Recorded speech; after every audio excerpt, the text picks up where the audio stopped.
So both the India men's and women's team touring New Zealand, and it's an important tour, isn't it? Not just for the women, because the ICC Women's Championship points are at stake, which India need to qualify directly for the next World Cup. But because that World Cup, the 2021 One-Day World Cup, is in New Zealand. So an extremely important series. You have on one hand the brilliant efficiency of New Zealand up against the exuberant, sometimes mercurial talent of the Indians. It's going to be a wonderful series. There are differences between these teams, but also so many similarities. These two captains, Mithali Raj and Amy Satterthwaite, come in with a little bit of uncertainty hanging over their heads. Mithali Raj, of course, was involved in a very public slinging match between the former coach, resulting in the fact that India now have a new coach. So that is something that India want to move the focus away from. They want to shift the focus back to the cricket. There are some questions raised, of course, over Mithali Raj's place in the T20s. No such questions over her role in ODIs. But for the coach, for W.V. Raman, it's going to be a little bit of an examination, a little bit of an easing in into women's cricket, which is a very different sphere from men's cricket. So it'll be very interesting to see how that pans out.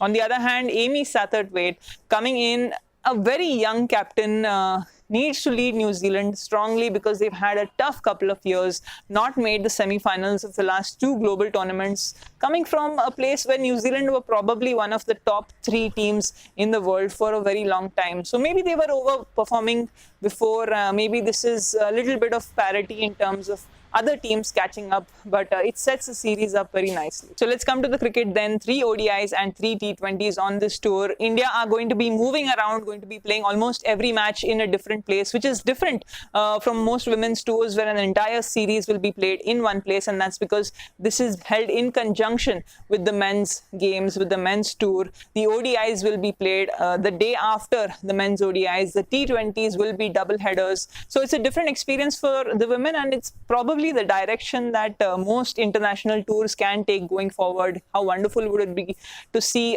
men's and women's teams traveling together on a regular basis. Now, both these teams are coming in on the back of their respective domestic circuits, so they will be hitting the ground running. Deepti Sharma and Jhulan Goswami will be fresh from leading Bengal to a revolutionary and a refreshing win in the One-Day Championship of the domestic cricket. Smriti Mandhana is coming off a pretty decent WBBL season, and more importantly, a historic award, winning the ICC Cricketer of the Year award for 2018. Sophie Devine is coming with a lot of runs under her belt from the WBBL, and she came into the final, helped Wellington Blaze win their domestic championship.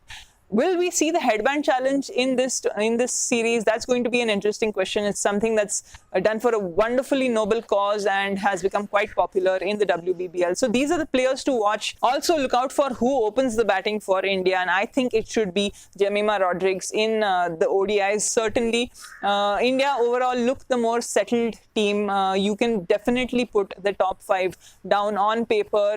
Not so much with New Zealand. They've got a couple of new faces. Their bowling is pretty much in place. The pace of Leah Tahuhu, Holly Huddleston, and spin from Lake Aspirik and Amelia Kerr.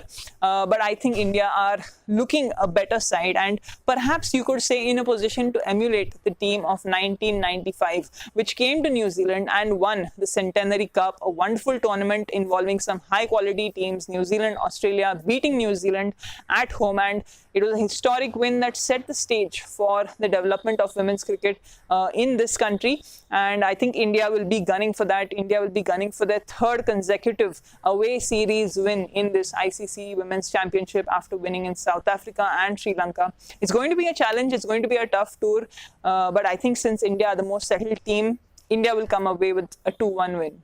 And finally, one interesting point, just to round things off, is a discussion happening in New Zealand around equal pay for men's and women's in domestic cricket, international cricket. It started with a conversation about how men's male commentators were getting paid more than the female players who were actually being played, who were actually being commentated on in a domestic game in that final, which Sophie Devine won.